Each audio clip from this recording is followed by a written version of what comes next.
A.SELBY Pontypridd. Can I take your order, please?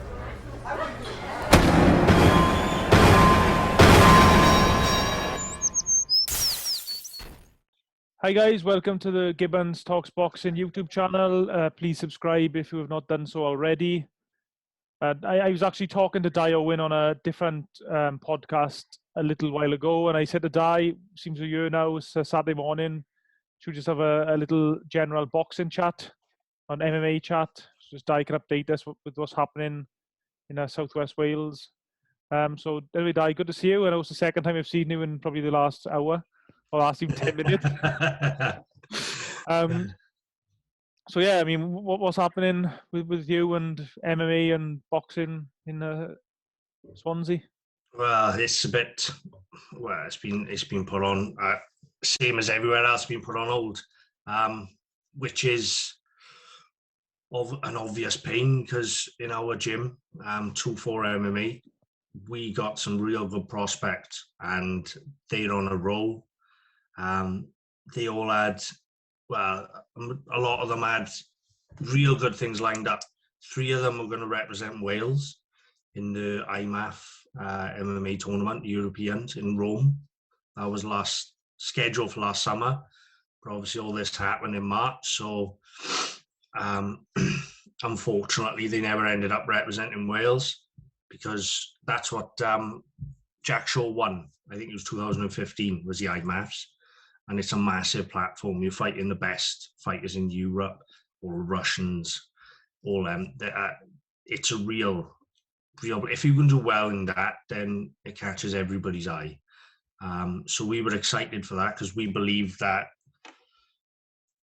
probably all 3 of them could do real well in it, and unfortunately, it never happened. So I don't know whether that has passed them by because we've got a guy called Josh O'Connor, who's currently 5-0 amateur MMA. He comes from a judo background, and he represented Britain in judo. His father is like the original Mr. Judo in Swansea area, and he's done it since he was a kid. And he's a real talent, a real talent. He's ranked highly in the amateur rankings in 2 weight divisions in the UK. He's in the top. I think he's in the top 10 for both. So yeah, go on. So say just a quick question. Regards amateur MMA, is that the same as amateur boxing? They obviously get carded and it's like a national, like a British level, or is it just a local thing? No, not really. It's basically I could go and fight amateur MMA if I wanted right now. It's not like, as you know, I come from an amateur boxing background, training amateur boxers, and it's a lot more structured amateur boxing. Amateur MMA relies on the coaches pretty much to determine whether someone is good enough. If your coach cares about you, he'll only put you in when you're ready. But obviously, that's not every coach in Britain. And you see some people that shouldn't be in there that do get in there. But and it's not a lot different from pro MMA. There's slight rule changes, shorter rounds. So you've got 3-minute rounds rather than 5-minute rounds. There's no elbows allowed in amateur MMA, and there's no knees allowed in amateur, knees to the head, from a standing position.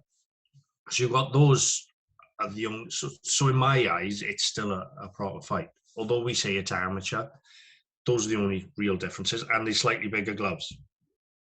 I think they're like 6 or 8 ounce gloves rather than 4. But they're still small gloves. So yeah. If you get clocked, you know all about it. So there's not a great deal of difference, but in my eyes, it's a proper fight. It's as close as you're going to get. It's slightly closer than amateur boxing to pro boxing. They're almost like different sports to a certain extent. Yeah. But amateur MMA to pro MMA, the gap is a lot smaller. It's easier to transition over, I think.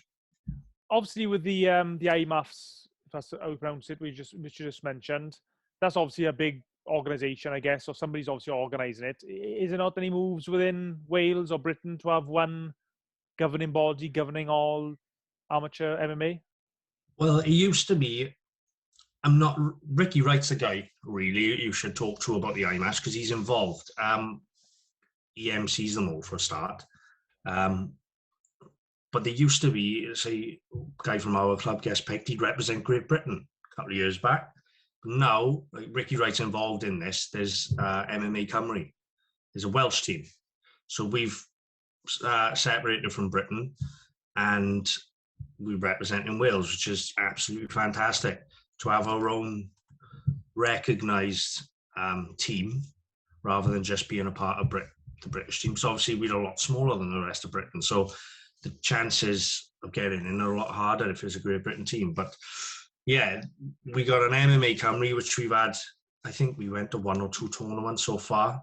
I think Scott Pedersen won a medal. He's the only medalist for Great Britain at the moment, and he's a good guy. I think he's from Porthcawl.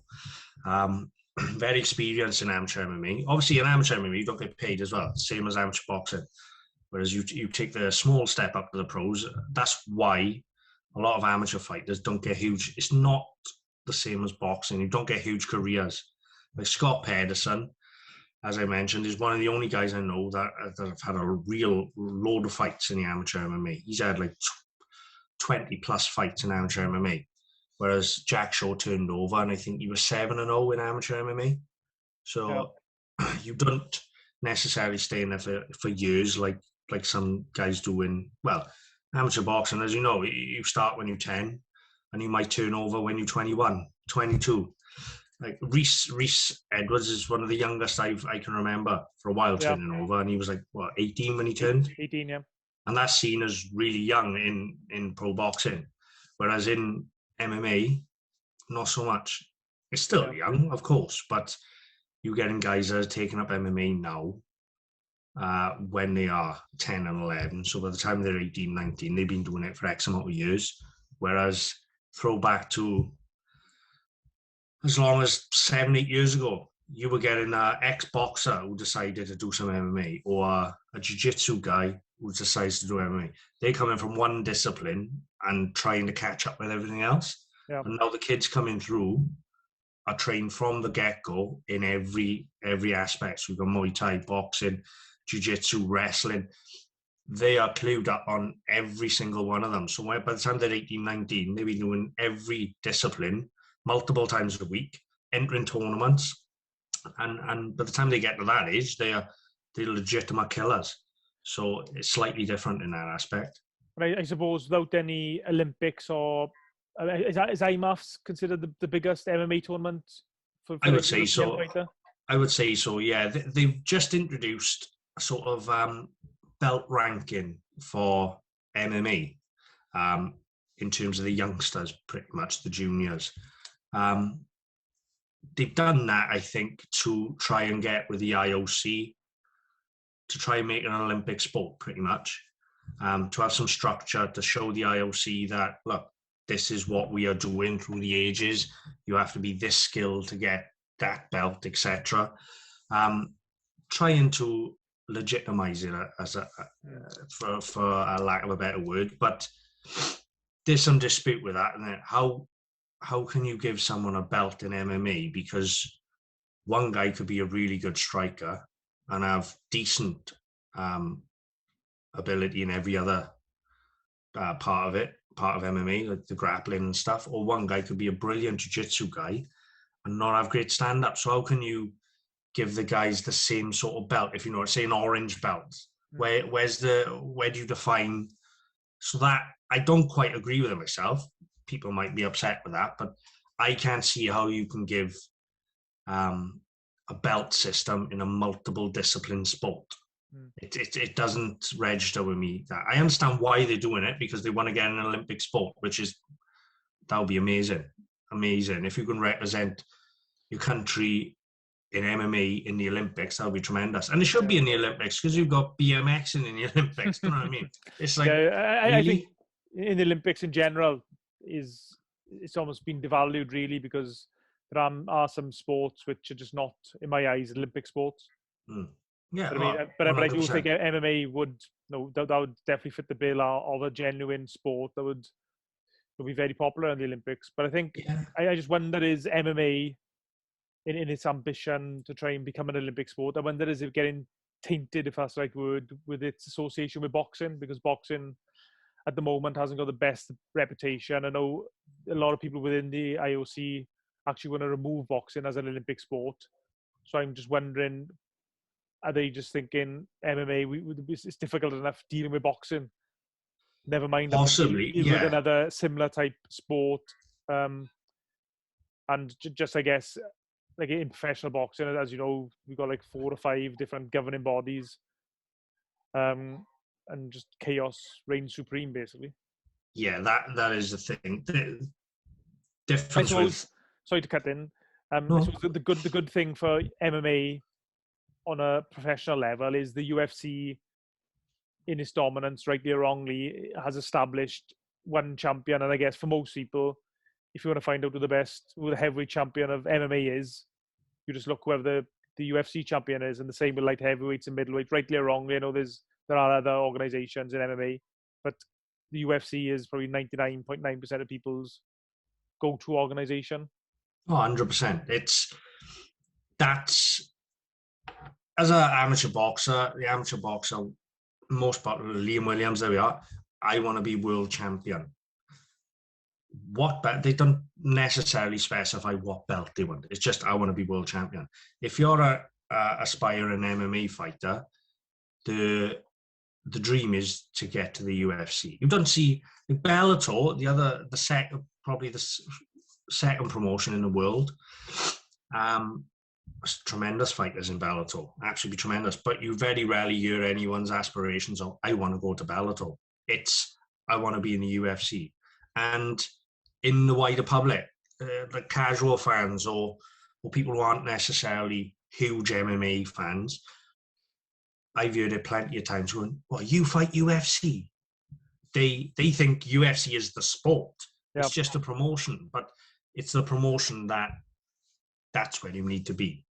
To be recognized as the best fighter in the world, or one of the best fighters in the world, you need to be in the UFC. Pretty much. Like there are guys, and the Welsh guy, Brett Johns, that goes slightly against the grain. He went in the UFC, and I think he was like 5-2. He won 5, lost 2, and he fought the best guys. He fought absolute killers. Aljamain Sterling, who's fighting for the belt. Brett took him 5 rounds. Pedro Munoz, who is top 5, top 6 in the world in the UFC. Brett took him 5 rounds. But Brett has now gone the other way and gone from the UFC. They offered him a contract, but he took a contract with Bellator. So what would Brett be gaining by going with Bellator as opposed to UFC? They've offered him more money for a start. Okay, well, that's a good thing then. Yeah, and again, it's a brutal sport. It's not, in my opinion, we'll get into that now. I don't think it's as brutal as boxing, but we can get into that in a minute. But the thing with the UFC, they've got a contract with Reebok. So you have to wear Reebok gear to the ring. When you go there, they completely kit you and your team up with Reebok. You have bags, trainers, socks, everything you can imagine. I don't know whether they give you underpants, but I'm assuming they do. Everything is Reebok, but then Reebok give you a flat rate. Depending on how far up you are in the card or what your contract is, you have a flat rate. So it could be as little as like $2,500. That sounds a lot, but it's not really, because you've got to give these are 3-month camps sometimes, and you might only fight twice a year, so it's not a lot. Whereas in Bellator, you can go out and get sponsors and put them on your shorts, like boxers do with their t-shirts and stuff. They can, like Brett now, can have a massive income just off his sponsors that he can wear in the cage. Plus, he's getting more money from Bellator as it is. So there's that aspect, and there's been quite a lot of fighters that have left the UFC to go to Bellator to be more financially better off, even though it's sometimes seen as the second promotion in MMA.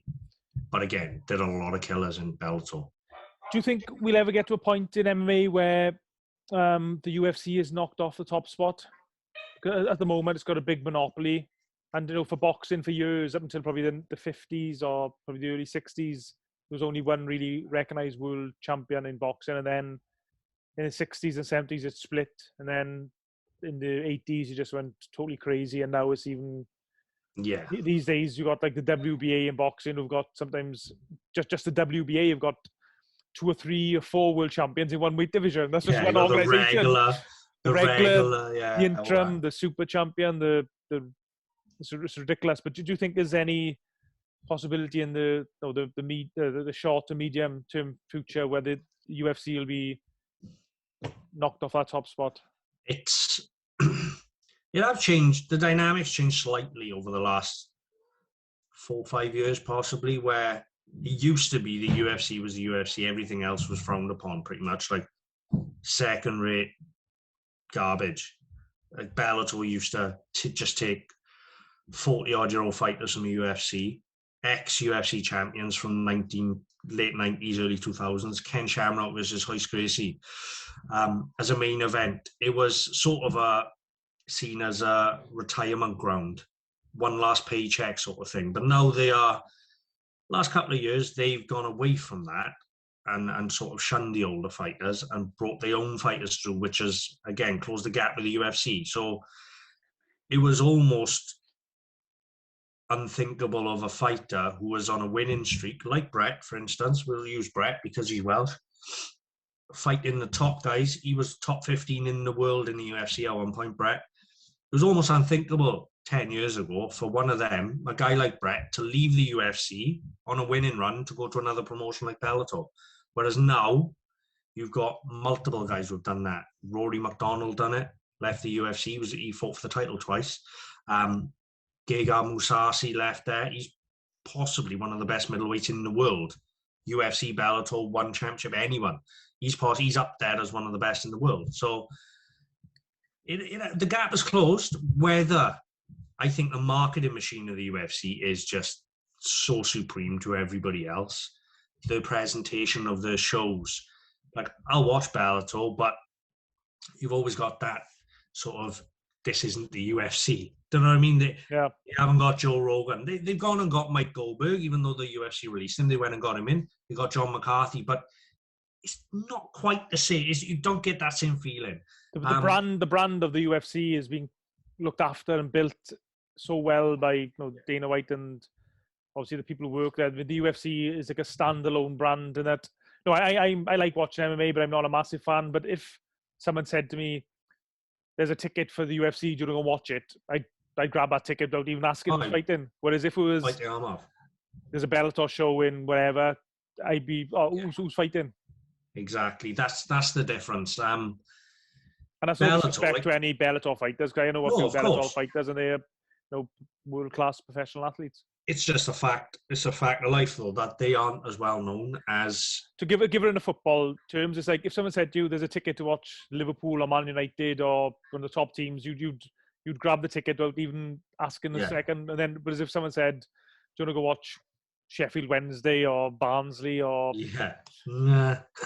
or for anyone watching outside of Wales, if someone said you want to stick it for Swansea or Cardiff or something, you'd probably have to. I don't know, Cardiff, you'd throw it in the bin, but Swansea, you'd snap the arm off. No, like people like me, I know, like obviously I watch Bellator and stuff, but there's still some fighters in Bellator that I'm not aware of, and I'm balls deep in MMA, if you know what I mean. No excuse for lack of a better phrase. But then you've got the head coach at our gym, Dino Gamateso, used to be I think he was like number 2 in Europe at one point, pro fighter. He's an encyclopedia he can tell you the hottest new prospect in Bellator, one championship, anywhere. You watch out for this guy. He knows the domestic scene, to be honest with you. So there are people like that, but I understand what you're saying. There are so many people that you don't know. Like the roster in the UFC is something like 600 people signed to the UFC. Most of them, I'm like, I've never seen this guy before. It's only the top range. But then you think about it, those 600 people are probably the 0.1% of the best fighters in the world. I suppose in boxing, you're all the time, I want to see the WBC champion fight the WBA champion and WBO, and you want the different champions to fight each other. Yeah. As far as I know, I mean, it may not be the case, and there probably has been examples, you'll be able to tell me now. Doesn't seem to be any big demand for the UFC champion to fight the Bellator champion. There are some, or is it the case that the Bellator champion knows if that fight wants to be made, he has to move to the UFC?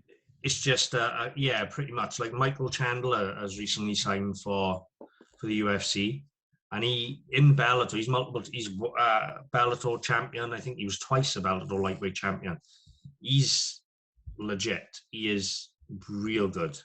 Potentially could win the belt at lightweight in the UFC. He's that good. He's gone straight in at the title challenging level with Conor McGregor and Dustin Poirier and Nate Diaz. So there are fighters in Bellator that could. You've got Lima in Bellator. Like I said, Mousasi. You've got guys that could definitely win belts or challenge for belts that have come out of Bellator. But then again, you've got guys that are from the UFC that have gone to Bellator and haven't fared as well.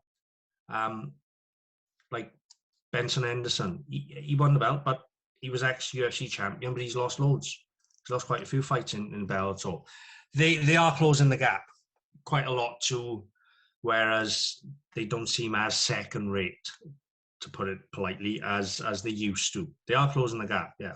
Here's a question I got for you, Dai. You're a good person to ask. I don't know if you saw it on Twitter the other day. I was having a sort of chat, a debate with Ron Lewis, who used to be the Times boxing writer. He used to write for tennis and UFC and whatever as well. But boxing was his main sport. And I can't remember exactly how it came about, but I put something on Twitter to the effect of most boxing fans watch MMA and most MMA fans watch boxing. Not exclusively, obviously there are some hardcore who only watch one or the other. But I think generally, if a good fight is made, whether you're an MMA fan or a boxing fan, you probably watch the big fight, regardless of the sport. I would say so, yeah. The only thing with it is there are far fewer big fights in boxing than there are in MMA. Boxing is so protected in terms of records that by the time they get 21-0, 22-0, they pretty much haven't fought anyone.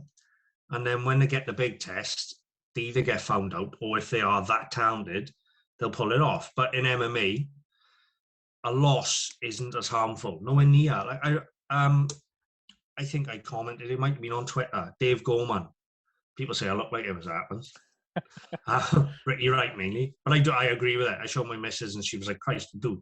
It's not a great thing, don't get me wrong. But Dave Gorman, he lost to Dubois. Now, Dave Gorman, as you know, was like hailed as this guy could be a big thing.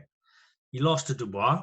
And then I seen on Twitter about his comeback fight, something along the lines of, where does Gorman go if he loses his next fight? I'm like, he's lost one fight. Yeah. He would be like 20-2 if he lost his next fight. That's not a retirement record. That's a bump in the road. Whereas MMA, you've got guys like Mark Hunt. I will always tune into a Mark Hunt fight because he's so entertaining. Nathan Gorman, is it? David Gorman. David Gorman. Yeah. Yeah, but him, yeah. Yeah, so yeah. Like he does. Nathan Gorman, that's the one, yeah. And but like Mark Hunt in the UFC has got a record of something like 16 wins and 15 losses in his MMA career. But he's challenging for belt. He once challenged for the UFC belt. He is so entertaining that a loss doesn't necessarily shoot you down, that you're out of the running. There's so many ways to win, but there's also so many ways to lose in MMA that you can't go off, this guy's got 5 losses, he must be shit. It doesn't work like that. They're all killers. It's just who turns up on the night. Whereas boxing, they're so maneuvered to get where the promoter wants them to go. It's not a true reflection in my eyes of their ability sometimes. Yeah, I think in boxing, quite often you hear the term that we leave the fight to build for later on in their careers. It'll be bigger further down the line. Whereas I think really, especially during this lockdown period, the few lockdown shows have been the fight camp. If a good fight is good to make now, then make it now. Yeah, because an example I use is James DeGale and George Groves, when they fought, I think it was only for the British title, when they fought in the pros. And it was a massive event. It was actually a pay-per-view event. And there was both of them went on to become world champions after that fight. So I think a good fight is a good fight anytime. But I know I've discussed this with various managers, and then they'll tell you different. But yeah, I mean, you are right in that it seems in boxing that records are a lot more protected than in MMA. 100%. Well, look when Joshua lost against Ruiz, everyone was writing him off straight away. He lost one fight. Did you write him off, Dai? I never wrote him on, to be honest with you. he's not one of my favourites. I'll be honest. Quite robotic in my eyes. Again, protected, but is the perfect example of what you just said is Mayweather v Pacquiao. That should have been made 6 years before it actually got made. It's you're giving the public what they want. The public wants Joshua v Fury. Why are they messing around? Just sign it. I know it's promoters' egos are what stopping these big fights being made. Now look at, there we are, your background. Mayweather versus McGregor. All right, you could say it's a farce, but it's a fight that got everybody's interest. I watched it, and millions of other people watched it. I think it's second or third ever highest pay-per-view in America. Exactly, and the guy hadn't had a fight, but everybody knew he was a top fighter in another sport, and they wanted to see it. They got him made. I think McGregor, after one fight in pro boxing, he became I think it was the second or third highest paid boxer for like the last 4 or 5 years or something, behind Pacquiao and Mayweather. Yeah.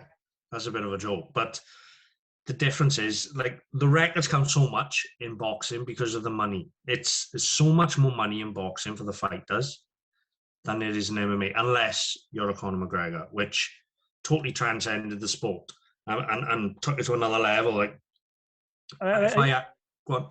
No, I was just going to say that in UFC as well, of course, the fighters are signed all to one promotional body. So the promoters pretty much say, you either fight this guy or you're going to get cut from the roster, or we're not going to put you on another show.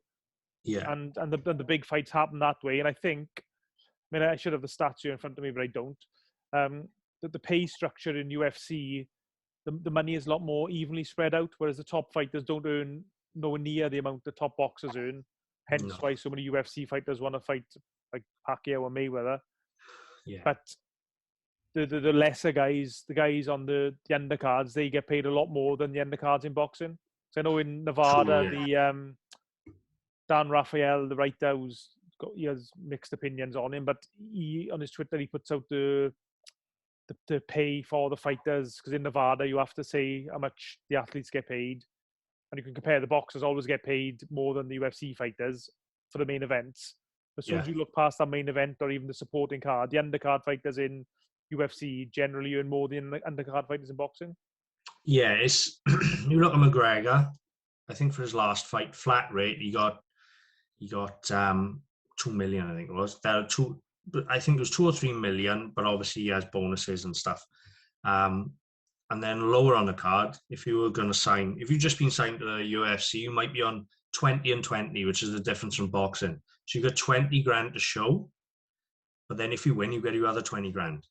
So that's the difference. Where you think if they might only fight twice a year, and if they lose those two, they've earned 40,000, but that's without paying you 10% or 15, maybe even 20 to your manager, your gym, all your expenses, your full team. Everything is down to you. You're self-employed fighter pretty much. So you don't come away with a lot of money unless you are winning, which obviously you get another 20 on top, or you win in fight of the night bonus, which Mason Jones did on his first fight. He lost it, but it was such a good fight. He had 50 grand for fight of the night. But obviously you still got to pay tax and everything on it. You're not coming away. Everyone thinks, oh, you've signed in the UFC. You must be minted. They're not. They're on the arse. They're not all on the arse. Someone put a comment on one of Chris Jenkins's posts on Facebook after he won the British title against Garton, was it? And someone putting down words to that effect, oh, you just won the British title, you're on TV, you must be multi-millionaire, is what they implied, whereas in reality, no. What Chris got paid is none of my business, but I know roughly how much he got paid for that fight. Yeah, and I do, yeah. And it certainly wasn't in... No. It's not life-changing. No, I mean, it certainly wouldn't be not as much as for the amount of dedication he puts in, and other pro boxers and pro MMA fighters, the amount of dedication, for hours of dedication, a lifetime of dedication, really. They certainly are making the minimum wage on that. Yeah, well, perfect example is a guy in the UFC called Jeff Neal. I'm pretty sure it's Jeff Neal. He's top 10, top 15. I think he's top 10, to be honest. He's one of the best in the world at his weight class. And he recently had to go back to working in a restaurant to make ends meet. And he's one of the best fighters in the world. Yeah. He had to go back because he didn't have a fight lined up. So there's no income coming in. You get sponsors. That's like when people might be on Facebook or Twitter and we've got fighters going, do you want to join my sponsorship team? Please I know for a fact a lot of people go, oh, look, grabbing again, or look, wait, that's all they ever say. But they don't realize that these guys haven't got an income. Simple as that. Unless they fight, they ain't earning any money. And so these sponsors help, well, them live pretty much. Yeah, and just before we move on, there's any boxer or MMA fighter, if they're again on Facebook or Twitter saying, do you want to buy a ticket? Probably the best thing you can do if you want to help your local fighter, a mate, or maybe someone you know down the road, the best thing you can do to help them in their career is actually buy a ticket. Oh, 100%. Boxers and MMA fighters, they get given a quota of tickets to sell. And quite often, if they don't sell those tickets, they either don't fight or they literally fight for nothing. And that's another issue as well. You could be the best fighter in the world. If you don't sell a ticket, you will not make it. In boxing, anyway. Yeah, certainly, yeah. Pretty much in MMA as well, on the amateur level, or the domestic pro scene. If you're not a big ticket seller, why it doesn't give a promoter an incentive to get you on, unless that promoter trains you or backs you. Like, unless you've got a big investor who's willing to risk his own money. Exactly. Yeah, go on. Sorry, go on. Oh, sorry, yeah, just as I'm moving things on, you mentioned Mason Jones. What's your thought? He went into the UFC with a lot of expectation, a lot of I don't want to use the word hype because that has a negative connotations, but he had a lot of expectation and people would expect, still are expecting big things from him. Yeah, it's not a problem, but the expectations are so high on him because he is the first two-weight Cage Warriors world champion, simultaneous titles, since Conor McGregor. So with that, everyone's seen Conor McGregor. Everyone's seen what he's done. He's transcended the sport. You ask my mother, who pick a fighter out the air. Who is Gegard Mousasi? She looked at me and asked me if he works in the shop on the corner. Who's Conor McGregor? She knows who Conor McGregor is. That's the difference. Now, Mason Jones has sort of been put in that lane because he's the first guy since Conor McGregor to hold two belts at the same time in Cage Warriors. And Cage Warriors isn't any Mickey Mouse organization. It's the premier European organization and one of the main feeders to the UFC. Pretty much, if you become Cage Warriors champ, there's almost always a contract from the UFC waiting for you. Pretty much. So I thought he was going to get signed when he won the first belt, to be honest. But whether he rejected it, because I know when Jack, from what I've heard, Jack Shaw rejected the UFC once or twice, said he wasn't ready yet, and he went when he decided he was ready, which I think is a great move. Mason, look, I've watched him. I think I was sitting next to you on the pro boxing shows when he went pro boxing. Aberdeen, was it, I think? Yeah. I think I watched him in maybe Merthyr as well, or Newport, one of them. Yeah. I was there watching him. I've cornered in amateur boxing against his boxing coach, against his club. So I kind of know that quite well. And a couple of our boys go up sparring sometimes. And like I mentioned earlier on, Josh O'Connor. Josh used to be Mason's roommate in the British judo squad. So they all know each other. It's just quite a small community. I think, like you say, hype. It's not hype, but the adulation, if you want to use that word, is warranted because you don't win one belt in Cage Warriors if there's not something about you. He's picked up two, but again, I don't know whether sort of lumping him in the same lane as McGregor because of those two belts has put a bit of pressure on him. But then again, that fight he had was a great fight. They both threw down and went for it, which Mason will always do. He comes to entertain. Whether that'll be to his detriment, I don't know, because most of the time, the entertainers don't necessarily stick to that game plan. Whereas it's down to the win. You've got to come away with that W if you want to obviously progress up the ladder. So it was a winnable fight for a first fight. It was quite a nice fight, I thought, for his first fight in the major organization, because you're going to have all those nerves, because it's at the end of it, like I said, it's the UFC. Whether you're a nervous person or not, or a nervous fighter or not, you're in the UFC. You're in Fight Island. You've got all this going on. I think he handled it quite well. He came out afterwards. There was no excuses. It was just like, Davis was the better guy.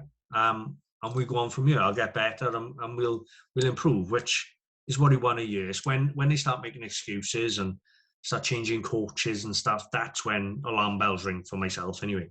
Not taking responsibility. But he did. And it was a close fight. It could have gone either way. He didn't lose that fight by any stretch. It could have gone either way. But for a first fight, winning fight of the night, whether it's a win or a loss, that's still, you've put yourself out there. They've noticed you. Dana White and Sean Shelby and all them have gone, Christ, this guy, he's here to fight, which will always stand you in good stead in the UFC. If you're an entertainer or you're willing to throw down, like I said, records aren't necessarily the be-all and end-all. You can have 1 or 2 losses. There we are. John Phillips is a perfect example. John Phillips, people will go, oh, he didn't do a lot in the UFC. He won 1 fight. But he was always there. He'd take a fight on short notice.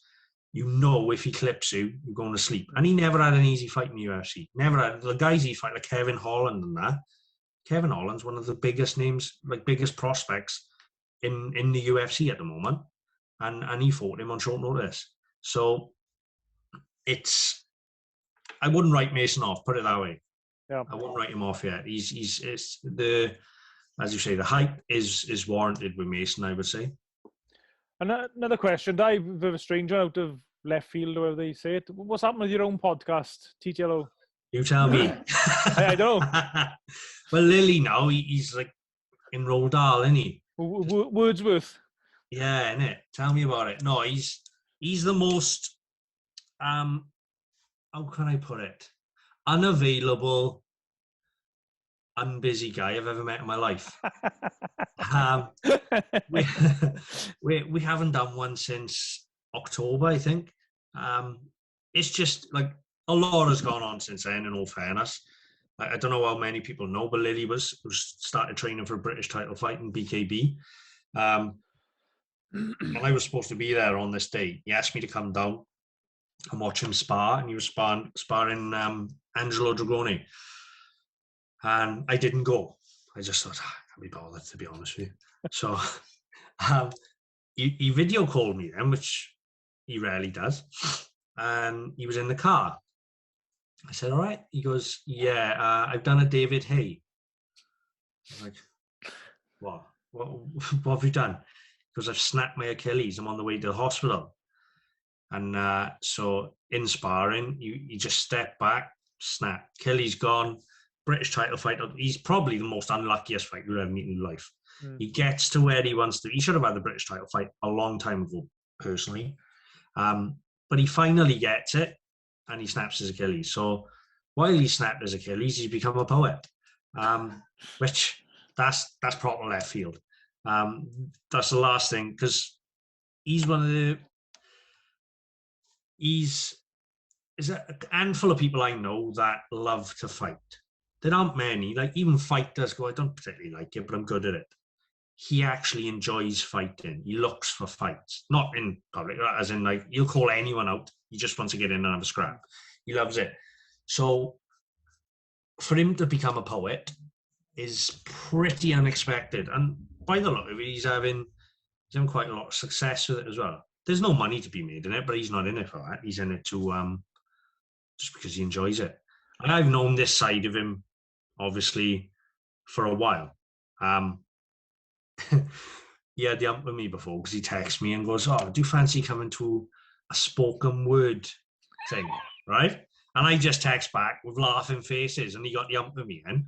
But this was about a year ago, and he didn't ask me again then. So, yeah, it's try. I got 3 kids. He got 3 kids. I'm definitely more available than he is, but it's just trying to get us together. This lockdown doesn't help, obviously, because I used to go over his house. He used to come over mine, and it'd be a lot easier then. But it's not dead. We're not going to bury it. It's still going to be floating around forever. It's not going anywhere. We will be back at some point, I think. I thought what was good and different, I haven't, perhaps people do it, I haven't seen it before, was the fight companions you did. Was it one of the Joshua fights, Joshua and Klitschko maybe? It was, yeah. Obviously, I've stolen that off Joe Rogan. Oh, okay, that's what he does. Oh, completely ripped him off, I have. Yeah. Yeah, he does it with a couple of his friends and former fighters and stuff. And I listen to Rogan pretty much religiously. So I thought, why not? Watch the fight, have a chat about it. That's the whole point of a pod. And they're the most enjoyable ones to listen to, because we didn't get drunk that night, no, but most of the time you do, and you just relax and conversation flows. And if you're watching a fight, the conversation 9 times out of 10 is going to be about the fight, whether it be funny or serious or whatever. But the feedback we had off that was really good, like inboxes and messages. Like I was asking, I didn't realize at the time, I was asking questions like, how's he feeling now? How do you think Josh was feeling at this point? And Lily would just come back, and we didn't realize we were doing it at the time. It was just 2 mates having a chat. But that's pretty much how the podcast started. I used to be training the amateur fighters with my brother in the warehouse, Chris Ware's gym. And Lily used to come in because he was a pro boxer at the time and train alongside them. And we just start chatting about fights. So I thought, I want to do a podcast anyway. So I just asked him, and that's how we got started. So that's basically what we've done. We've had loads of requests for fight companions since that one. We just happened to pick a great fight. Yeah. I wouldn't say a great fight, an action-packed fight, put it that way. Lots of talking points. Exactly, yeah.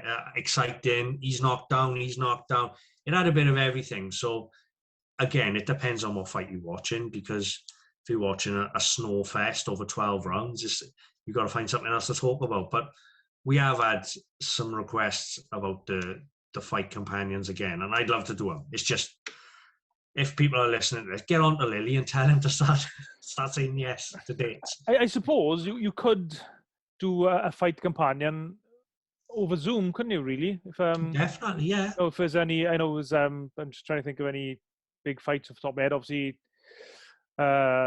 Povetkin and White did a rematch in March, are they? March 17th, perhaps. It's the only issue with me, I got to be really excited for a fight. Yeah. As in, like, Klitschko Joshua, I was like, I'll have a bit of this, because I think Klitschko could knock him out. But MMA, I would, like, although I started in boxing, my sport has always been my favourite as MMA. If you give me a choice now, you can only watch one for the rest of your life, yeah. I would pick MMA. But I do love boxing. Obviously, it's in my family. My brother was a Welsh champion, multiple Welsh amateur champion, real good fighter. He's still sharp now, and he's 43, and he can still mix it with the boys we used to train. So it's always been there. Always, we used to have a punch bag hanging in my bedroom when I was like 4, because my brother is 9 years older than me. So I've always had boxing around, but MMA I had it on VHS when I was young, and from the first ever UFC 1 on VHS, when I seen Gerard Gordeau kicking Tully in the face and his teeth coming out, I was like, I'll have some of this. I like this. This is off about, yeah, I like this. But yeah, for podcast wise, I want to continue it. There's no doubt about it. And the fact that we were getting some good, every time we seem to get a bit of traction, as things start taking off, we bin it. We just stop, and it's something we need to carry on with. I presume, I think I'm right in saying, I mean, I haven't never done a podcast, although watch this space. I presume you'll get a real good first guest on, I think. Oh, he's just a filler, like. There was I presume on the stats, same as on YouTube, did you, when you get the downloads, can you tell where in the world people are downloading from? So on the Keep Yellow, where are some of the countries you've had people tune in from? believe it or not, right? One of our biggest listening areas was in the Bronx. Well, okay. Well, Believe it or not. well, okay. Well, I don't know. I don't know say this, but when I was in America and I was in the Bronx for a bit, in It's you. in October 2019 or 20, whatever it was. Like on whatever, when I use Stitch or whatever, if you've got too many podcasts, you can't download them. Right. You have ones backdated. So I deleted a load of podcasts. So when I went into an area with Wi-Fi, it just automatically downloaded a load of TTLO podcasts. But it doesn't necessarily go on the downloads, it goes on listens. Right. So I know there is a guy that talks to us on Twitter who lives in the New York area. So we get a couple there. Is he American or British? No, he comes from Wales. He is Welsh. Not Dean Williams, the guy from Merthyr. No, it's his Twitter name is Bronx Poppy. Okay. And I can't think of his proper name now, but he's been on sort of our sister podcast, the AIC podcast. He's been on that when he come home. We get a couple in Sweden and Indonesia, strangely. Denmark, there's a few.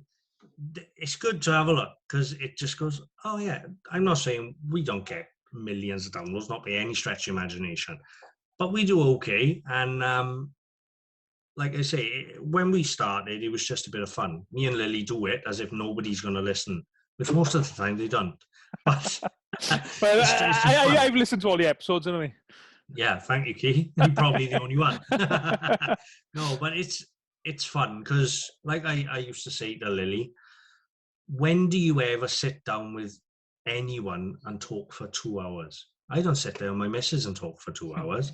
And it's fun. I used to look forward to it. And like you asked me to come on today, I was like, yeah, straight away, because I get to talk with someone who likes the same things as I do, if you know what I mean. Yeah. Likes boxing, likes MMA. And so it's fun to have a chat, basically, because it doesn't really happen. I think the strength of the TTLO is the fact that it is almost like so chaotic. I think if you become... When I helped you out a few times doing the Zoom, I sort of like to organise things a little bit too much, probably. That's what we need. We need direction on it. Otherwise, we'll just But I think the episodes I've really enjoyed the most are the ones that you can tell there's no real plan and you just manage to drag a guest in from somewhere. Yeah. And it just goes whichever direction it goes. It can go from talking about boxing to MMA to some guy on the beach to some... Well, literally it can end up anywhere. Yeah, well, when we first started, if you go back, and I don't think it's available now because we binned it off for a while. And the thing with the podcast host, if you cancel your subscription, after 30 days, they start taking the episodes off and you can't get them back. So the first episode, I don't think it's out there anymore. But if you listen to the first episode, I've got notes, I've got subjects, I've got everything written down. We're talking about Robbie Turley having a sing. We're talking... It's real structured, and then after about 5, we just binned that off and just winged it and see what was going on. Sometimes you're just looking at each other going, well, what's happened this weekend? And nothing. So a few times I've listened to it, and like a big event, just tell you an example now. It was when Andrew Dragoni fought Christian Toos, because that was a big fight, two sort of Swansea, West Wales boys. And you talked about the fight loads in the previous 6 months, 12 months. And they fight. And I was like, they're gonna talk loads about this fight now in this episode. And you must have mentioned it for 30 seconds. And you quickly glance over it and just move on to something else. We were taking some serious credit for making that fight happen. We were the ones pushing it week in, week out. It happened. Be like, oh, well, done. Great. But I think on sort of grassroots levels, it's stuff like that actually do make fights happen. That's what creates the interest. Yeah, well, we had Geraint on a couple of times, Geraint Goodridge. Yeah. And there was Neal with him and Richie. Yeah. We were like, oh, we got something about that. Like, a lot of people don't know who Geraint is, don't know who Richie is. But a lot of people now do know who they are because there was a bit of Neal in there. We had statements off Richie and it was brilliant. It was brilliant. That was one of the episodes I listened to when I was on a Greyhound bus from New York City up to Rochester, which is near the Canadian border. or an 8-9 hour drive. So that's what I couldn't get no internet. So I was only listening to those podcasts I got downloaded when I was in New York, and that was one of the episodes. I think it was one with Gay. You had Gay Around on one week, didn't you? Yeah, and then the next Richie week come you had back Richie on. So and as you know, Richie can talk and glass he eye can to talk, sleep. yeah. Oh, geez. You can't shut him up, honestly. But it was stuff like that, although they're not big names, like we've had Enzo on, we've had Richard Shaw on, we've had some Lou Long on, we've had some big names on, but it's those ones that are like, this is good, because you can shit stir a little bit, and just make things happen. You can see things going on. But I think for your level and my level is that, all right, you can have Enzo on, but in the big scheme of things, Enzo, whether I do an interview or you do an interview, it's not going to really cause much of a stir because he's done so many interviews. Yeah. Whereas if you have someone like Gay Around on, or Richie, or Angelo Dragoni, or those type of guys, that little bit of publicity really helps those type of fighters. Oh, definitely, yeah, definitely. Like I say, we don't get millions of downloads or hundreds of thousands of downloads, but we have a niche little fan base that are more likely to buy a ticket off Geraint or Angelo than if they listen to an Enzo McAnally interview. But don't get me wrong, Enzo McAnally or John Phillips is another one. They probably are our highest rating ones because people know who they are. But our niche little fan group will listen to all of them. So they know who Angelo is now. They know who Geraint is, Gavin Gwynn is. Because how we managed it, I don't know. We done like 6 podcasts and got ourselves a TV show. We were totally winging it. We were literally looking at each other going, how's this happened? And we done about 5 episodes, and it was on Swansea Bay TV, a proper TV channel, on Virgin and everything. It was a legitimate TV production. And so what was people's reaction to that?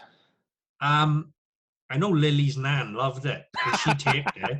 We had Brett Johns on there, Lou Long and Ricky Wright, Dale Evans and J.HARRIS, and Gavin Gwynn was on one. And Powell. Ciaran Gibbons was on one, wasn't he? Because him and Lily were sort of slightly... That won the TV show. That was just out. No, that was just us recording it. Yeah, him and Lily were like, I think Gethin wanted to fight Lily. Not there and then, but eventually in the ring. But yeah, on the TV show, we were just like, how will we pull this off? We didn't get paid. Don't get me wrong. We didn't get paid. It was just like, yeah, we'll have a TV show for free, definitely. I think Swansea Bay, they're like the equivalent of Made in Cardiff TV. Exactly, yeah. Are they still on the go now, Swansea Bay TV? I couldn't tell you. I'll be honest with you. I don't know. Apparently, we were, because we done like 5 or 6 episodes, they were just on repeat every week. So Lily's grandmother was recording them on a series link.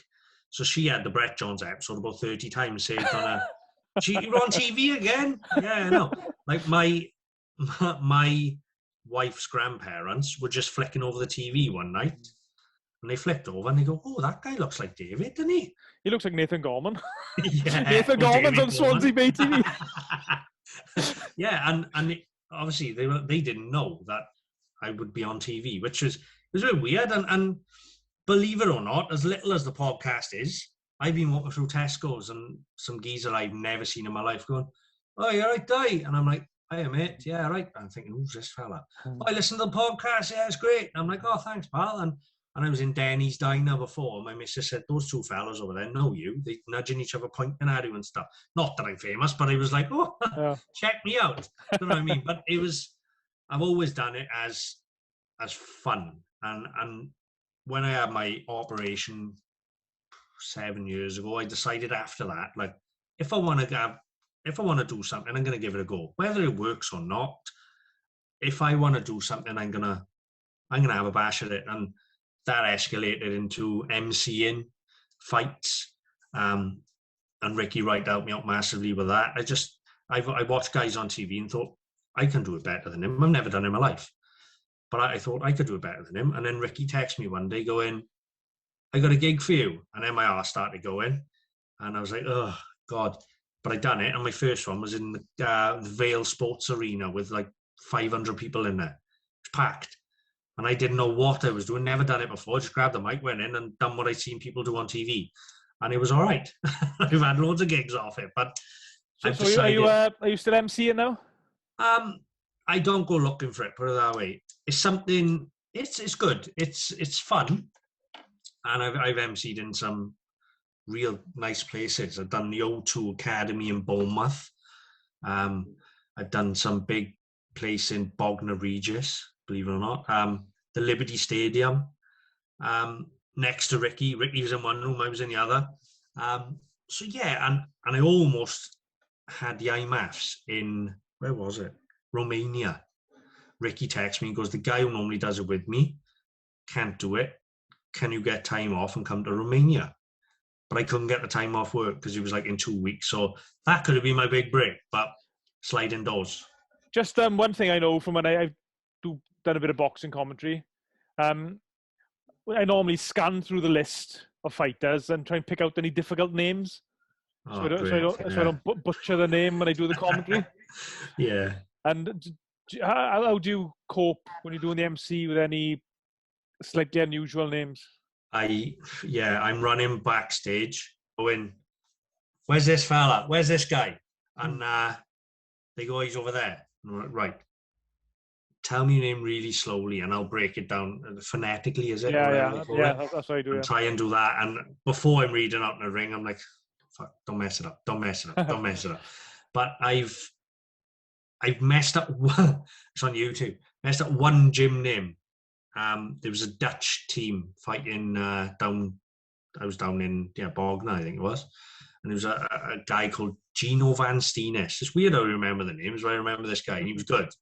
And I think his brother or some relative, Van Steenis, fights in, I think it's Bellator as well, one of the big promotions. Anyway, and his gym name was a tough one. It was Vladingen or something. Now, I kind of messed it up a little bit, but I think I managed to get away with it. But I stuttered slightly on that. But that's one of the only times my main worry was calling out the wrong winner. That was my main worry. And touch wood, I haven't done it because I'll double and triple check with the ref and the judges who's the winner. So they'll tell me, I'll ask them again. They'll tell me and I'll go, red corner, and they'll nod over. So I'll double check or triple check because that's like worst nightmare job. But I enjoy it. It's fun. It's tiring, long days, because obviously I'm not up to the level of Ricky, where he gets hotels and gets flown abroad and stuff. I got to drive down to Bognor, sit there for 4 hours, and then drive back home at 2 o'clock in the morning. But it's fun. I don't look for it. If somebody comes to me, great. If they don't, it is what it is. I know when I done commentary on one of Angelo's fights before, and I known Angelo for a while before this. It was obviously Angelo Dragoni. Yeah.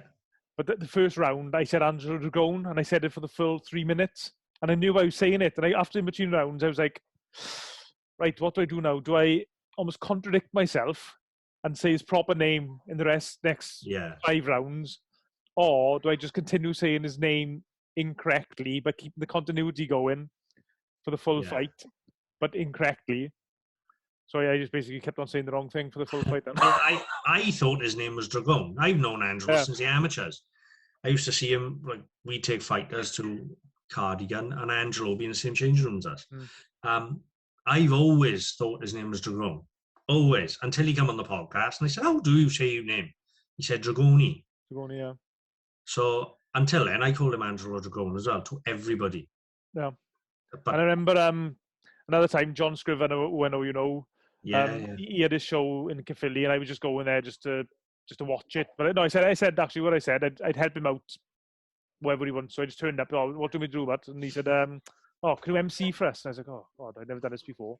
I was like, yeah, go on, it can't be no. I don't mind doing it, but I wouldn't have chosen to do it probably. And again, but at this point, I didn't even look, because I'd never done it before, and I hadn't even planned for it. I didn't look at the names who were fighting or anything. There was a lot of Somali boxers from Cardiff area, and there's a few boys away with slightly unusual names. And I hadn't had a chance to even check how you pronounce their names. But I realised, because the microphone wasn't brilliant quality, if I said the name loud and fast enough, the audio would just break up. So for any boxers whose names I wouldn't understand, I say, from Cardiff Bay Boxing Club. Yes, it is a tough one. I've had a row off a parent once when I've introduced kids. that, oh no, you got the name wrong. It's this. Oh, all right, well, I didn't know. Simple as that. But you mentioned John. Shout out to John as it happens, because I haven't spoken to him for ages, but he's the guy that actually gave me a chance and gave me a platform, so to speak, to even get involved in boxing other than coaching. Because, and it was by accident, to be honest, because I was drunk at the time. This is how I got into writing and covering shot. And that's basically how I met you then. I was in a party, I think it was, and I was drunk, and I seen Chris Jenkins, because obviously he's good mates with John. I tweeted, does anybody fancy themselves as a writer, a reporter, a boxing reporter? And I was drunk, and I just wrote back, yeah, I can do that. Again, I can do that. Just same with everything. I can, like you've mentioned, commentating on fights. That's another thing I want to give a go at some point. But yeah, and then John just wrote back to me the next day, and I was like, oh, I forgot I'd done that. Can you do a test piece? Done a piece on Chris, and it went from there. And next thing, I'm covering the best fight I've ever seen live, Chris Ware and Frankie Bogue 2 with you. Yep. And I'm meeting people like you and Paul Daly and Dewi Powell, and you just start making friends that way. And so shout out to John, really. I haven't spoken to him or anything for a while, and Boxing Media UK has gone a bit quiet, so I don't know what he's doing with that now. Do you know? Or? No, I don't think he's actively pursuing it as such. I think the Twitter's still putting stuff out, and I don't even know if the actual website itself is still live. I don't know. It is, yeah. I've looked. Yeah, it is still live. I looked not so long ago, but that had a good following. It's yeah, he did have a good following, because at one point John was going out like 2 or 3 times a week, if not more. I mean, there's only 2 main gyms in Wales, isn't it? Like Tony Boggs and Guy Lockett's. Yeah. So he's going to Gary's perhaps once or twice a week, and going to Tony's once or twice a week, just continuously, just every week. So he had so much content going out there. Yes, and I know you've mentioned it as well in the past on TTLO. One of John's best interviews was when he had Chris Jenkins and Tony Dixon with the boxing quiz, the boxing history quiz. How do you get a rabbit out of a hole? A parrot. As one of my favourites. It was brilliant. That was absolutely brilliant. But he did put some real good stuff. It would be nice to see him get back out there again. Yeah.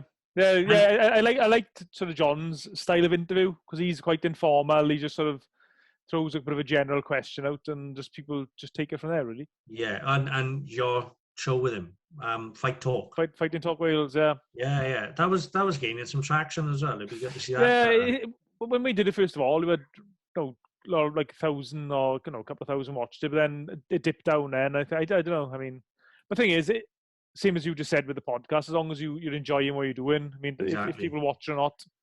But ironically, John put a bloopers version out of our mistake. Oh, yeah, it's great. Just the bloopers, the 5-minute of bloopers probably had more views than the combined every episode we filmed of it.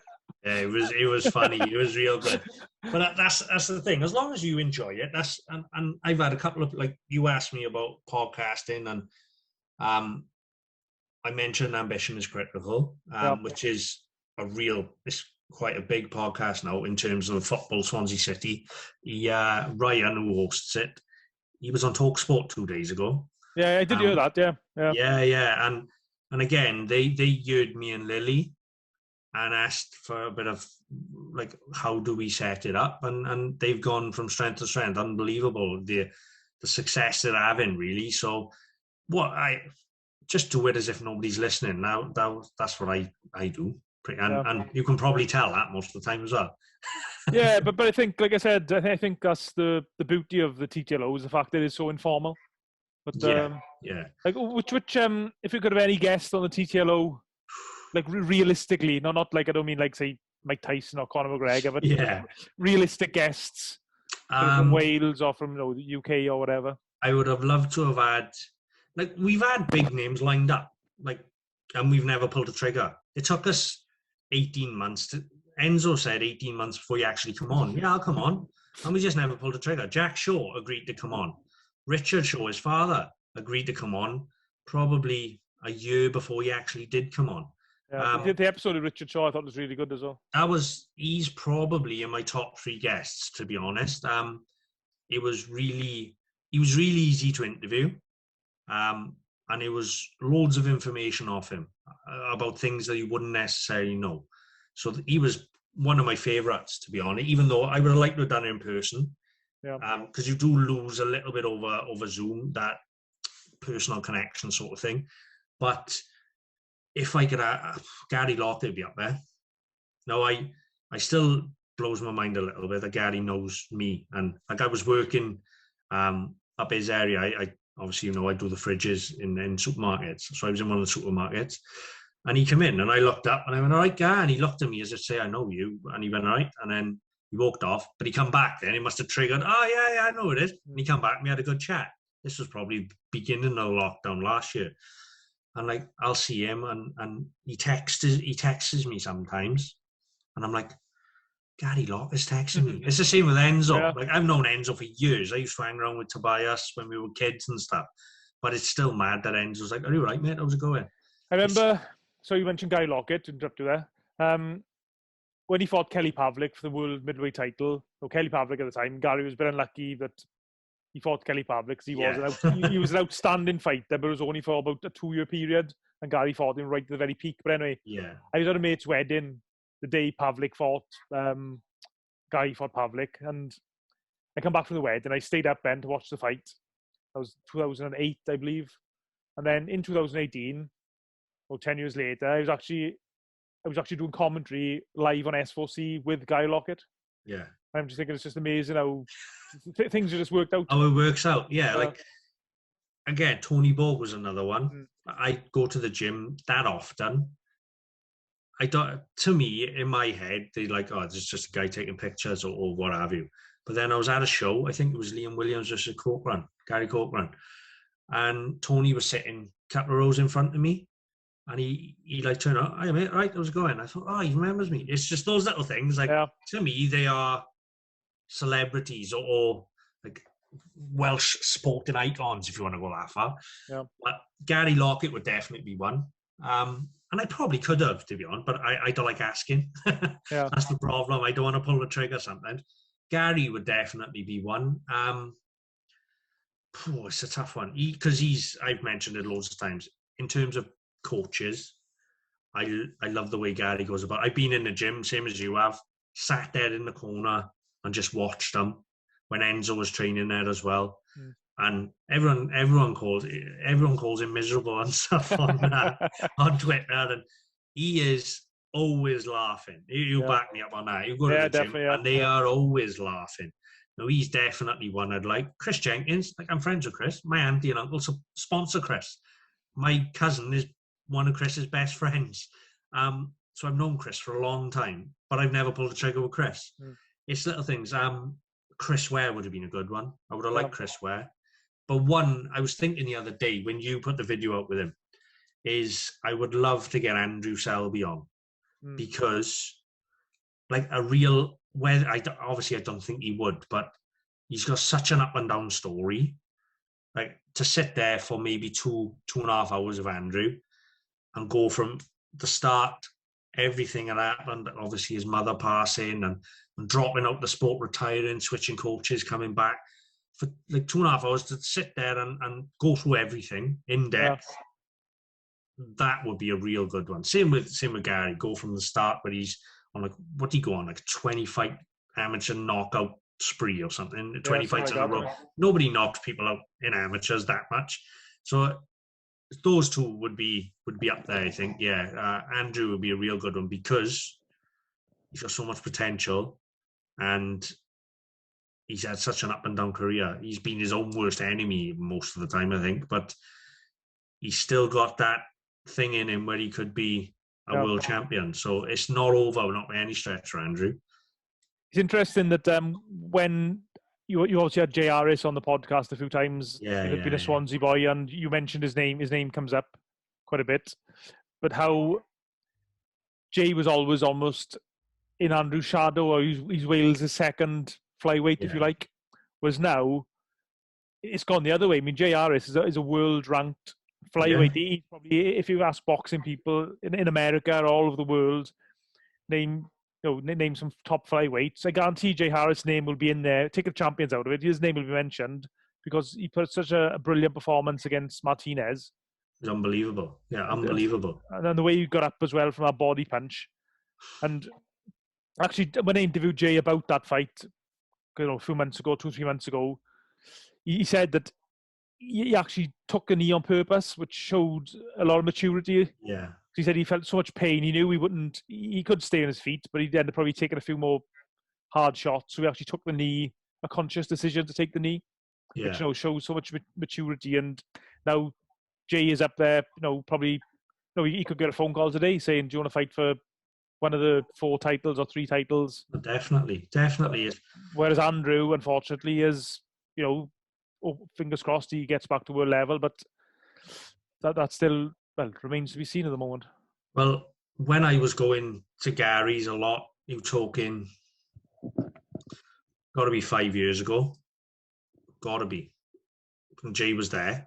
Obviously, he was early on in his pro career, but that was the big thing of Jay. And it's always been there, like you say, Jay v. Andrew, Harris v. Selby. And I mentioned, he might give me a roll for this, I don't know, but I mentioned it. And I think it was only Chris Jenkins and Gary there. And it was at the end of the session. I went, "Oh, what about Jay versus Andrew?" And the response was, "We'll stay away from that one for a bit," which is totally understandable. Jay was early on. Andrew was world class, fighting in WSB and stuff. So now I think, like you say, Jay has not just closed the gap, possibly taken over. Oh, I think he's definitely taken over. I think. In terms of rankings and stuff, 100%, yeah. But Andrew's still got that natural, once in a generation talent. Genuinely, he's got something special. Where Jay might not have that something special, but Jay's got the work ethic, the discipline, and boxing is his life. And don't get me wrong, Jay is a special talent. He could, next to Enzo, he's probably won Colin Jones, I know, but if he wins a world title, which he's more off that showing against Martinez, he definitely could. And I to be honest, I expect him to win a world title of some sort. He'll be up there with Enzo as the best boxer ever to come out of Swansea, because Enzo's the most successful, but we've got Colin Jones on that, yeah. But Enzo's the only guy who's won a world title at the moment. Yeah, and Jay will be the next guy, I think.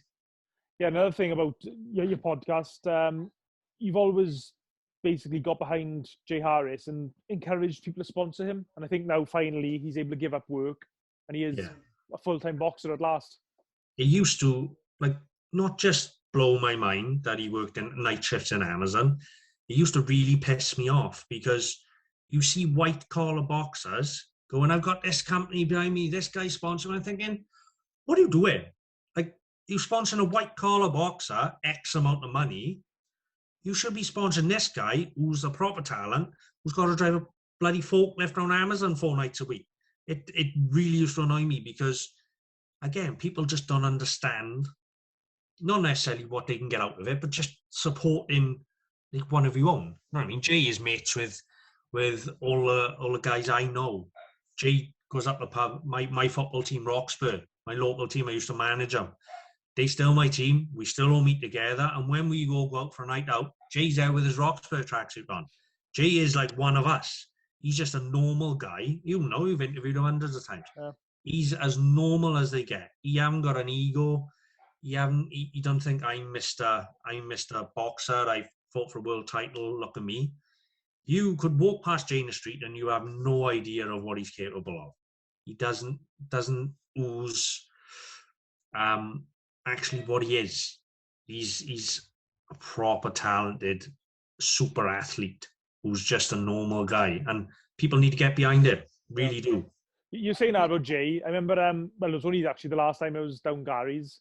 All the boys were training. There was Jay was there, Rhys Edwards, the guy you had on the podcast once, Ben Cochran, is it? Oh, Ben Crocker. Ben Crocker, so Ben Crocker. Yeah, he's a there good training. Boxer. And there's a few other boys there training. Ciaran Jones, who's waiting to go pro. But Mansell was saying, you obviously know Mansell Edwards, Reese. Yeah. He was saying, if you looked at these boys now and seen them walking around the street, said you just think they're choir boys. You wouldn't think they're professional boxers. You wouldn't think that probably any one of those would probably be able to not go unconscious in probably 10 seconds if they wanted to. Exactly. Like Like, they just do all look like choir boys. They just look so innocent and down like, to earth. look at Reese. Yeah. Now, on a night out, if somebody wanted to pick a fight, they'd look around the room and go, I'll go for the skinny fella over there who looks about 12. That's what they would do. And he hit you from pillar to post. Unbelievable. It's the same with MMA. You can't, like, back in the late 90s, like 2000s, people will go to town just for a fight, or go out to the pub just looking for a fight, and they pick on the small guy or the skinny guy. These days, especially with MMA taking off the way it have, you cannot do that, because you know the people who play chess and the geeks and the book readers, they're all killers. What's that? The poets. The poets. Yeah. Lily looks like he'll have a scrap, well, let's be honest.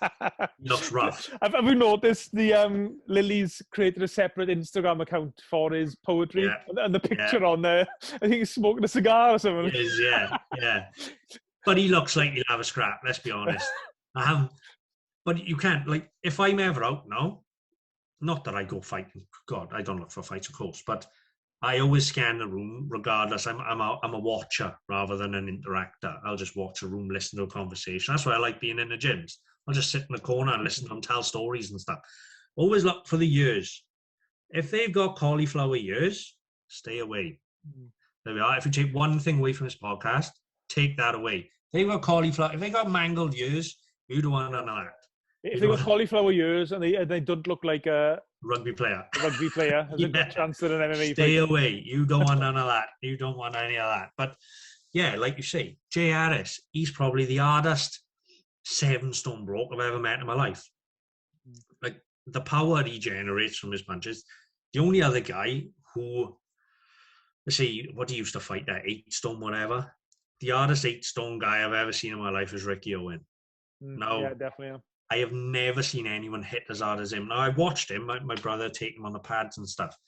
And the movement of his foot, his back foot, obviously where he pivot off, his foot moves 100 times a punch. Like, I don't even suppose he realizes what he's doing, but no, the weight distribution is unbelievable. And I expect he doesn't even know he's doing it. But I've watched him once and he's just distributing his weight, tiny little movements. And he's hit my brother with a big body pad on, and my brother's nearly gone down. He's like, oh, enough of that. He's unbelievable. One fight, they're talking about hard hitters. He's a West Wales boy, a Clethley boy, I think. Ethan George. I don't know if you've come across him. Yeah, well, Dino, like I mentioned, the head coach at the gym I train fighters, he puts on a MMA show, obviously when there's no lockdown, called Budo Wales. And obviously it's amateur MMA, pro MMA, and we've had cage boxing as well. And you can find it on YouTube. If you go on Budo Wales MMA on YouTube, Ethan George fights a guy called Marley Bennett, right? Oh my, I'll post it later on Twitter so you can see. It's one of the most sickening knockouts. I was there, cage side. I was the timekeeper. And Ethan George, he's got a left up like Joe Frazier. Honestly, he's a good boxer, but he has that, like, put you to sleep power, Ethan. I don't personally know him that well. I've bumped into him at these shows, but he hits Marley Bennett with this left hook. Oh, he's sleeping before he hits the floor. Yeah. It's a left hook from hell. You don't see many knockouts in amateur boxing just because if someone gets tagged, the ref gives them a standing count. But I've seen Ethan George knock out 2 or 3 people, and like you said, he got such natural power, and the way he throws his left hook, it's just an absolute brilliant. Oh, it's a bomb. What's happened? You might know because he was turning pro at one point. I think it was Richie, wasn't it? Yeah, it was Richie. His pro debut was due to take place just before lockdown. I'm thinking maybe February 10th. I don't know whether I did stick on my head prior to lockdown, but they were putting a show on in Clethley, maybe 5 or 6 local boys. And Ethan obviously sell a lot of tickets as his pro debut, but I think the board, there's a problem basically with his license, not with getting a license, but with the admin side of getting a license. Right. So his fight was taken off the bill, which for a small show, he's a big ticket seller probably, and they basically needed him, and 1 or 2 other fights looked a bit ropey, so they ended up pulling the show. And then obviously now, because of the COVID, he's not been able to get out. But as it happens, I'm hoping to interview him one day next week. Yeah, he's he's a prospect because of the power, like you say, the power he carries. He could definitely do something because he has that go to sleep. Yeah, I commentated on his fight in the Welsh senior final 2018 or 19, I think it was. And I mean, he should have won that fight, I think. But in amateur boxing, rightly or wrongly, you don't score any extra points for getting standing counts. And he gives us a moment.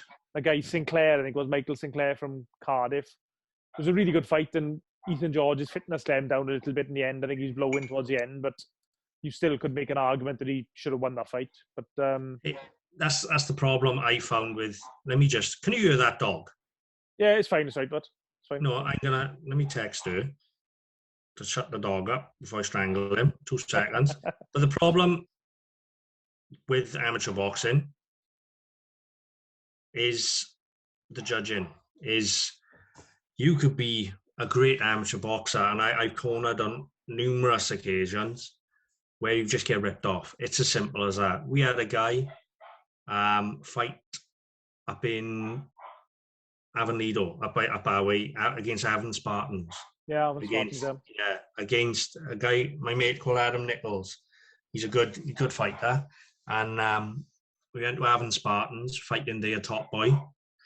And Adam battered him. And I mean, at one point, he hit him and his gum shield went into the second row. And they had to stop the fight to get the gum shield back. And the referee didn't even give him an 8 count.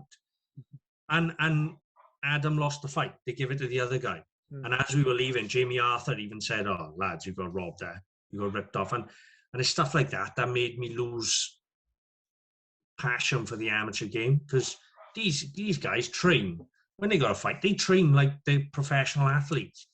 And they just get ripped right off. And which sort of, they're their own worst enemy sometimes, Welsh amateur boxing. Not just Wales, all amateur boxing's the same, I suppose. Like, look at Roy Jones Jr. in the Olympics. It's his own worst enemy. Boxing can be his own worst enemy at some point.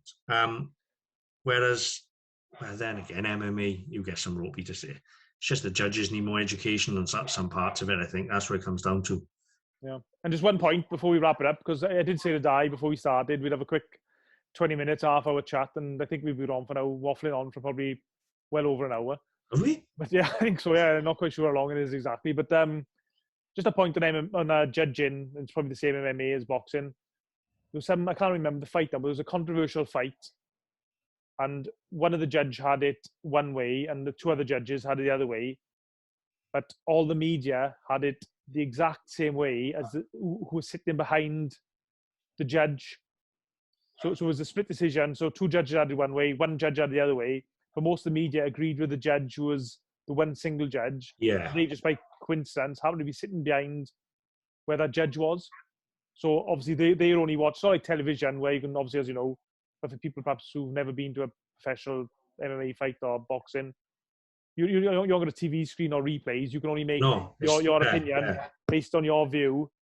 And the one judge, the same opinion as all the media who happen to be sitting directly behind him. So they sort of fight from that view. Yeah. And the 2 judges on the other parts of the ring, they obviously saw something different. But the problem with MMA is they get, like, the famous one, Adelaide Bird. She was the Canelo Golovkin judge.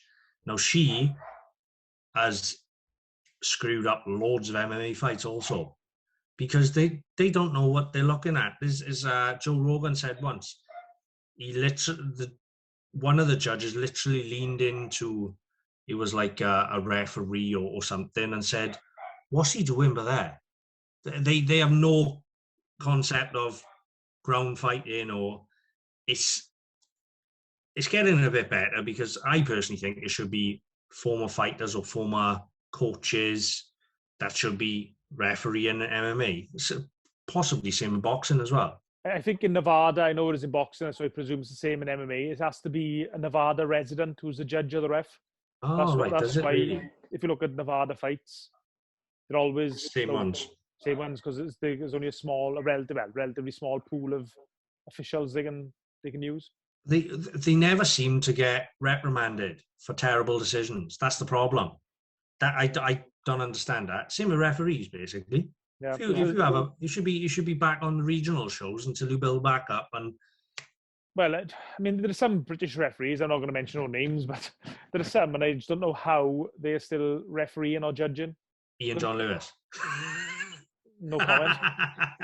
But, I said that, not you. But yeah, it just seems they continually make bad mistakes, and they still referee in top-level fights, which basically affected people's lives. They, if you put winning or losing that fight, as we said earlier, especially in boxing, one loss can mean your career go one way, and a victory can mean you could end up in a fighting for a world title with really good money. And in MMA, if that judge screws you, you lose half your purse. You lose half your money. Yep. So if you're only on 15 grand for a win and 15 grand to show, you're only taking 15 grand, which you are getting nothing of that by the time you pay your tax and your coaches and your managers and everything. It's nothing. It's less than minimum wage probably, but that's why it's not really something that gets a lot of publicity for the night that it happens, or maybe the day after that is a rubbish decision. But then it sort of just fades away and everybody gets on with things. But it needs to be shown to everybody that, right, this judge made a rubbish decision or didn't read the fight. It's completely wrong. They're off for 6 months. Yeah. And then the judges will start, I think, going, right, I'm going to lose a lot of money here, because obviously they get paid well for being judges. So then they will hopefully make the right decisions or the right calls. Again, it's tough because it comes down to what you like at the end of the day, especially in MMA. You could like the defensive side of MMA. So you could like how this guy is slipping the shots or fighting on the back foot or defending submissions. But there are the rule set of how you should judge, but clearly it's not adhered to all the time. That's the problem. But okay, Dai. No, I enjoyed that, Key. It was good. Yeah, it's been good to chat. I mean, have you got your Twitter name you want to check out there and the TTLO? DP Owen, but replace the E with a 3. Simple as that. And if you like fight clothing or fight themed clothing, t-shirts, hoodies, caps, mugs, whatever, give a visit to combatsportcollective.com, and I'd appreciate that a lot. So, do you like my tattoo? While I'm here, look at that. Is that the worst tattoo you've ever seen in your life, or what? Well, D for Dai, is it? Oh, okay. Yeah, super Dai. Look, it's pink and all sorts. 16 hours. My brother done it on me. It's like a prison tattoo, isn't it? That's why you got the vest on, is it? No, I bet you've never had a guest with a vest on, have you? No, I don't think so. I should have put my vest on, actually. And my brother done that one as well. That's a bit better, actually, to be fair. It's not great. I won, believe it or not, before we go, I got featured twice on a Facebook page that has 2 million viewers called Shit Tats. That was on there. That was on there as well. There we are. No better way to go out than that. On that highlight, thanks everyone for watching who stayed with us. Yes, subscribe to the YouTube channel, follow Dai on Twitter, and we'll catch you all again. Cheers, guys. Awesome. Thank you, mate. Awesome, bud. Brilliant, Dai. Here we are. It was good, wasn't it? Yeah, it's cracking. That was good. Yeah, really good. Enjoyed that. Couldn't believe the time, like. I don't even know how long you've been at. Fucking hell, it's 20 past 1. Bloody hell. Probably at least an hour and a bit. Oh, that's all right, don't it? Yeah, it's good to have a chat, and just pass some time, innit? That's what I mean. That's why I like doing the podcast, because when do you sit down for an hour talking about boxing otherwise? Do you know what I mean? So, yeah, it's nice. And I don't get invited on podcasts a lot, so, yeah, I appreciate the invite. No, yeah, definitely. Anytime. Well, anytime there's any big fights go up, I just want to... Mate, anytime you're struggling for a guest or anything, just give me a shout, mate. Yeah, but brilliant. There we are, sorted. If you want to do like a fight companion for anything or whatever. Oh yeah. Let me know or whatever. If you've got any ideas. No, if you use it for the TTLO or anything, I can use this Zoom and 3 of us can get on there and whatever. Awesome, yeah, mate. Anything. If you haven't got anyone to do it, or just give me a shout. There we are. All right, bud. So, cheers, Steve. Okay. Cheers, mate. See you later. Ta-da. Hello, Selby Pontypridd. Can I take your order, please?